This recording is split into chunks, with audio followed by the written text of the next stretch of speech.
Je n'avais pas profité d'un été comme ça depuis longtemps, si vous saviez. L'écriture de Libation, mon roman fantastico horrifique, le bric-à-brac, les projets créatifs qui s'y rattachent. J'ai bien potassé tout ça. Et ce qu'il en ressort, c'est que c'est un pari qui a complètement payé.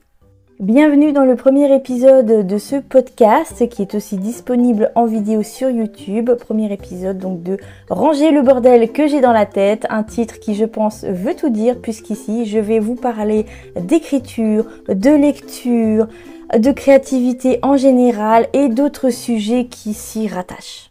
J'avais dit que si 2025 ne prenait pas, je tenterais autre chose. En gros, 2025, c'était mon année de la dernière chance. Je n'ai rien publié depuis le premier volet de Poppy Clemons, enquêtrice du paranormal, en 2023. Un premier volet qui avait su trouver son public en plus. La raison a un tas de facteurs. La nouvelle loi sur les tarifs de frais de port. Donc la nouvelle loi sur les frais de port, plus simplement. La hausse des frais pour la publication, pour la diffusion, la distribution chez BOD et tout un tas d'autres choses, un ras-le-bol général aussi et surtout. À ce moment-là, fin 2023 donc, pour vous resituer le truc, la santé mentale de Champollion, donc mon chien qui est mort depuis, commençait à décliner et j'avais pris la décision d'aménager, d'organiser mes journées de travail et même mes journées tout court en fonction de lui, en fonction de ses besoins pour passer le plus de temps possible avec lui pour ne pas le dépayser. Alors pour info, il était atteint de démence. Donc c'est quelque chose de complètement assumé. Mais ce que je savais pas encore, c'est que ça allait impacter les 2 années suivantes. C'est-à-dire que là, on est en août 2025, fin août 2025, et je commence seulement à sortir de tout ça. Alors que Champollion est mort quand même le 5 mai de cette année. Donc il y a eu de grosses répercussions sur 2024 et sur 2025. Et moi, je me préparais surtout à la perte de mon animal et pas tant à tous les à côté, à tout ce qu'il allait y avoir autour. Des publications reportées notamment, même s'il y a eu aussi l'arrivée du gros projet là en mai de cette année, juste au moment de la mort de Champollion.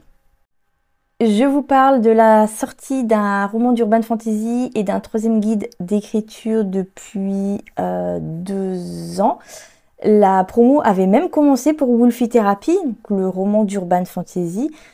Le fait est que j'étais pas prête, mes personnages n'étaient pas prêts. J'ai changé pas mal de choses au niveau de ce roman. À la base, moi, je voulais vous le sortir en 2 parties.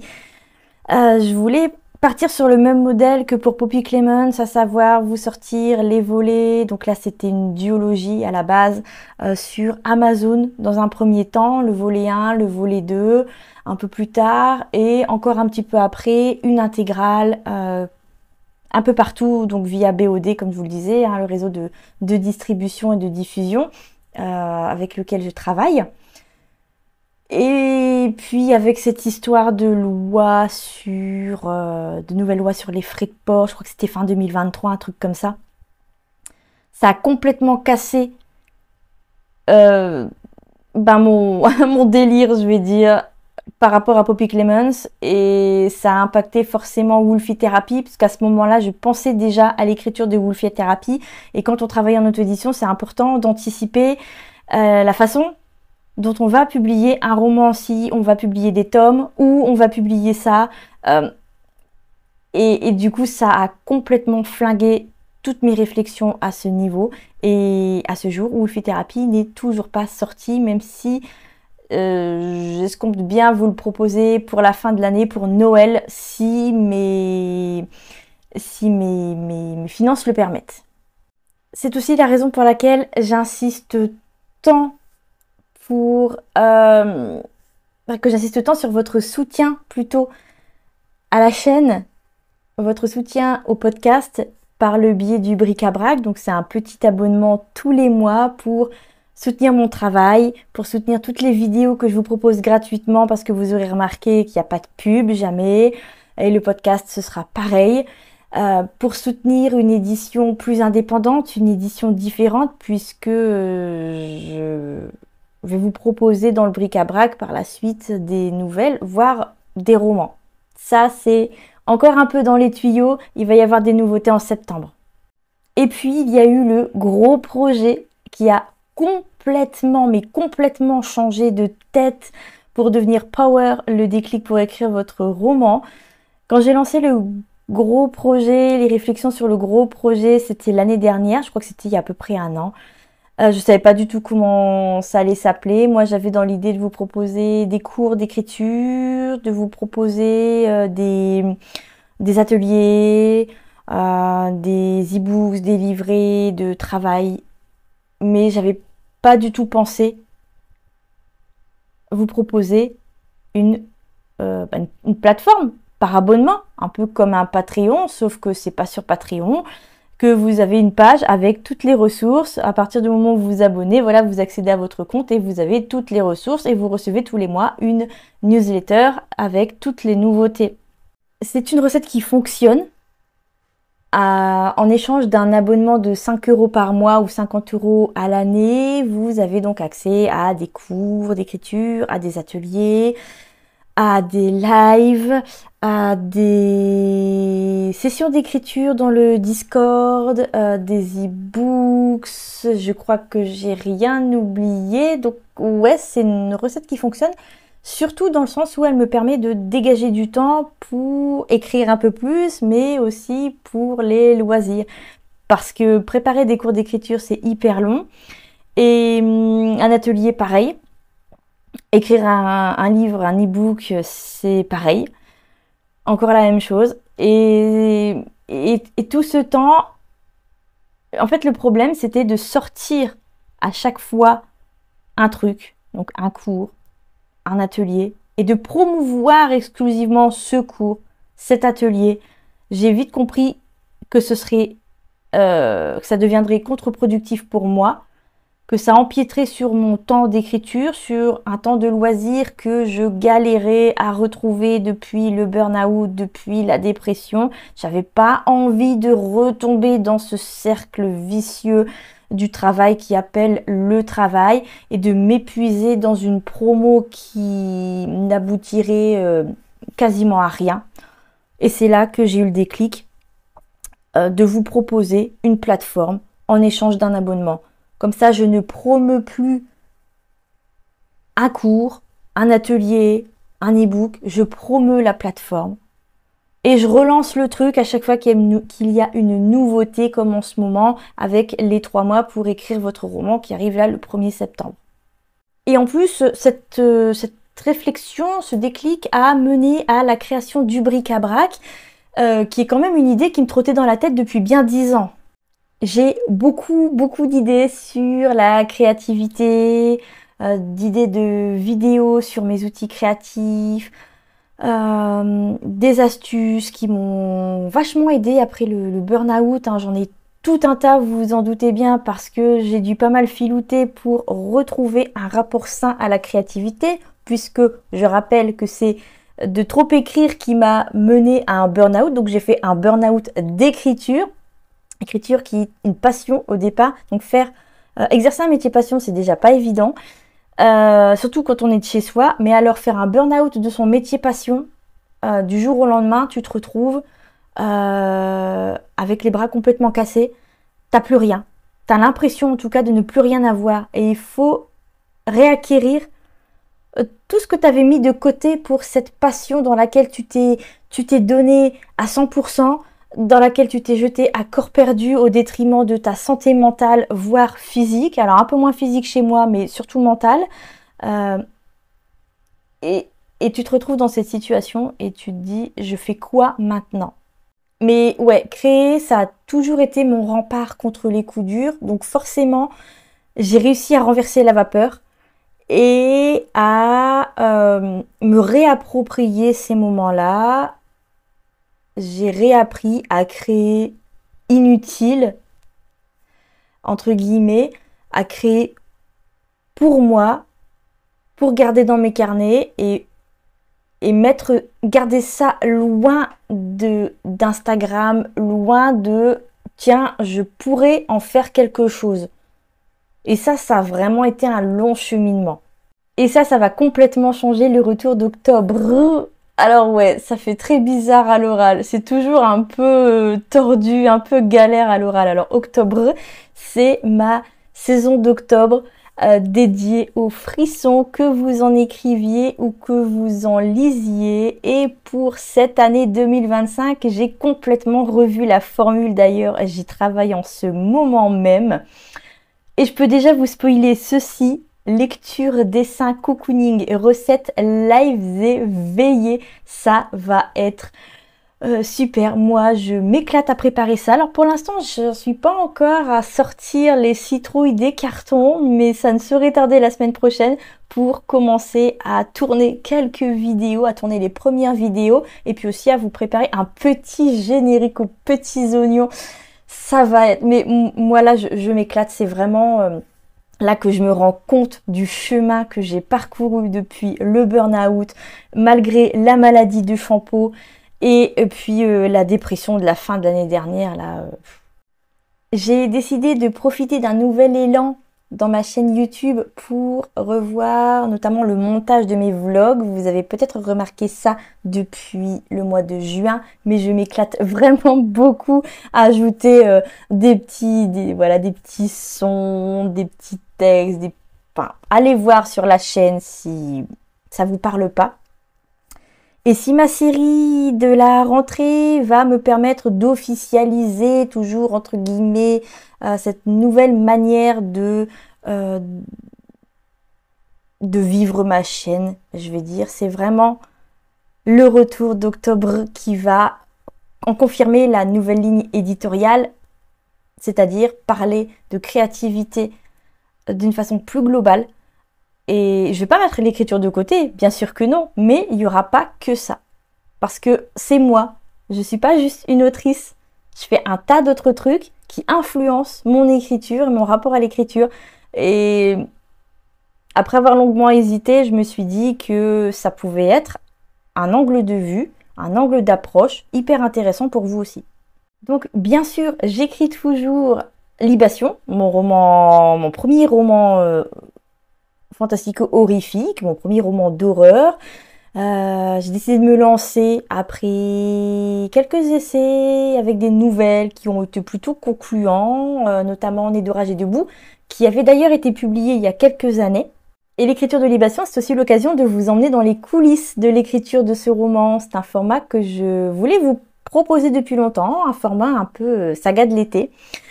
Que je voulais vous proposer depuis longtemps sans jamais vraiment me donner les moyens de vous préparer ça. Donc là, ça y est, c'est chose faite, c'est en cours. La série revient début septembre. Et si j'en crois vos réponses sur Insta à mon sondage, ou plutôt si j'en crois vos réponses à mon sondage sur Insta, je vais y arriver, ce sont les vidéos que vous avez le plus hâte de retrouver. Et du coup, moi, j'ai super hâte de vous retrouver aussi à travers ces vidéos. Oui, 2025 est une année d'expérimentation, mais comme je vous le disais, j'avais plus rien à perdre. Plus qu'écrire, plus que préparer le lancement de Power en 2025, j'avais envie d'essayer des trucs et de m'épanouir dans ces trucs. J'ai 36 ans. Autrement dit, j'ai passé l'âge de faire les choses parce qu'elles plaisent, enfin pour qu'elles plaisent plutôt. Et je pense que la direction qu'emprunte la chaîne ainsi que le présent podcast en sont la preuve. Et toujours comme je vous le disais, je suis aussi passée par une dépression l'année dernière, début de cette année. Alors j'avais surtout envie de retrouver le goût de mes 10 doigts dans la machinerie des romans, des intrigues, dans la peinture, la farine, dans les nœuds de mes fils, de ma broderie en cours. Oui, même ça me ferait presque rêver. Alors oui, je n'ai pas bouclé beaucoup de romans. ces 2 dernières années. J'ai trop rien publié non plus. J'ai un peu lâché les réseaux sociaux, mais pas les copains qui vont avec. Euh, j'ai lancé Power. J'ai hésité. J'ai pas mal tâtonné avant de le lancer, surtout par rapport aux conjonctures de ce moment-là. Voilà, j'avais pris rendez-vous pour demander une euthanasie pour Champollion, donc j'ai pas mal tâtonné pour le lancement de Power avant de comprendre que si j'avais les bonnes idées, j'avais pas encore la méthode. Alors j'ai pris le temps de poser les choses, de revoir, de retravailler mon rapport à l'écriture, de réapprendre à me faire plaisir à travers ma créativité en créant moins pour les autres, mais surtout mieux pour vous. Et c'est ainsi qu'on a une collection de stickers en approche. Ouais, je sais, le truc complètement improbable. À la base, j'avais un Patreon, trop brouillon, même pour moi. Un Patreon sur lequel j'hésitais à publier parce que j'ai toujours trouvé l'interface super contre-intuitive. J'aime pas du tout la façon dont les onglets sont disposés. Je trouve ça hyper brouillon. Quand je cherchais une info, il me fallait toujours un temps fou pour la retrouver. Et puis, j'aimais pas ce côté où il n'y a pas vraiment de pages qui permettent aux abonnés de retrouver un texte, de retrouver une contrepartie en un clin d'œil. Je me suis dit, dès le départ, tout de suite, ça va être galère. Et donc là, je vais profiter de ne plus avoir d'abonnés du tout sur le Patreon pour le fermer. En plus, les bandeurs d'IA, très peu pour moi. Et puis, je ne savais pas trop quoi faire de toute cette volonté de partage autour de la créativité. J'avais même envisagé de créer une chaîne YouTube secondaire qui s'appellerait Le Bric-à-Brac. C'est un peu de là que le site Le Bric-à-Brac est né. Et puis je me suis dit, merde, c'est déjà assez de boulot comme ça, une chaîne. Pourquoi est-ce que je vais me compliquer l'existence avec une seconde chaîne? Pourquoi je vais en plus courir le risque de diviser ma communauté, surtout prendre le risque de la perdre en cours de route? Il y a déjà 2 sites, il y a le site pour les astuces d'écriture, donc avec Power, et il y a le bric-à-brac. Et par la suite, il y aura un site dédié à la vente de mes stickers et donc de la papeterie créative que je vais développer autour de ces stickers. Donc pourquoi encore compliquer le bordel? Oui, c'est pas mal ramé. Mais j'en suis quand même restée à cette idée de bric-à-brac parce que, toujours si je m'en réfère à vos votes sur un de mes sondages Insta, vous étiez hyper enthousiaste à cette idée. Donc j'ai complètement dégagé l'idée de la seconde chaîne, de la chaîne secondaire pour intégrer toute cette notion, tout ce, je vais appeler ça un concept, même si c'est pas vraiment un concept, de bric-à-brac à la chaîne principale, à ma chaîne actuelle en fait. Ça a été un cheminement long mais très agréable, je dirais même libératoire dans un sens, parce que au fil de mes réflexions, j'entrevoyais les possibilités qui s'ouvraient à moi et ça m'a complètement libérée d'un modèle dans lequel je commençais sérieusement à étouffer les astuces d'écriture, les vlogs, les astuces d'écriture, les shorts, les vlogs, enfin, vous avez compris l'idée. Et là maintenant, je peux vous proposer des vidéos sur d'autres thèmes, par exemple mon agenda créatif. Je peux vous proposer des vlogs de lecture. Ça rentre pile poil dans le bric-à-brac. C'est génial. Pour moi, c'est absolument parfait. Ah, pour l'instant, on se retrouve dans un an et je vous raconterai si j'oublie pas.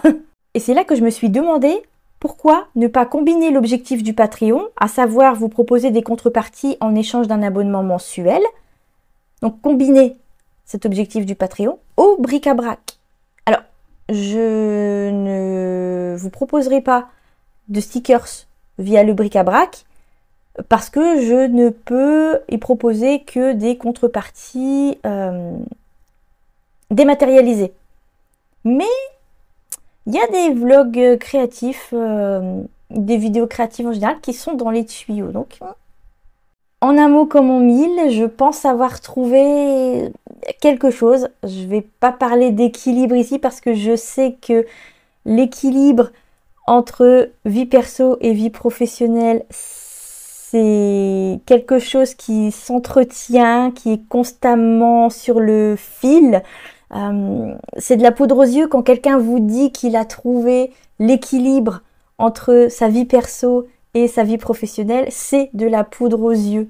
Je ne vais pas me mentir en me disant que Power n'empiète pas un peu parfois sur le reste, surtout avec les 3 mois pour écrire votre roman qui arrive là entre le 1er septembre et le 30 novembre, c'est beaucoup de travail. Mais je ne vais pas non plus me convaincre que tout part à volo parce que c'est pas le cas.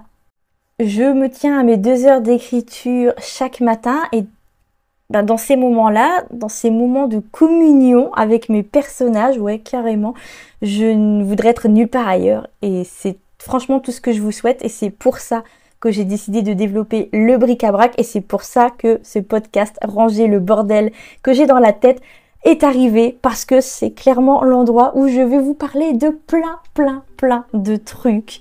D'ailleurs, je vous remercie de m'avoir suivi dans l'écoute de ce premier épisode. Je ne vous dis pas quand on se retrouvera puisque ça va sortir à raison d'un épisode par mois, mais il y a des brèves de lecture qui arrivent. Vous allez voir, ça va être, là encore, super sympa. Enfin, si vous prenez autant de plaisir à m'écouter ou à me regarder si vous jetez la vidéo que moi, à vous parler, à vous raconter tout ça et à vous étaler mes projets, on va bien s'entendre.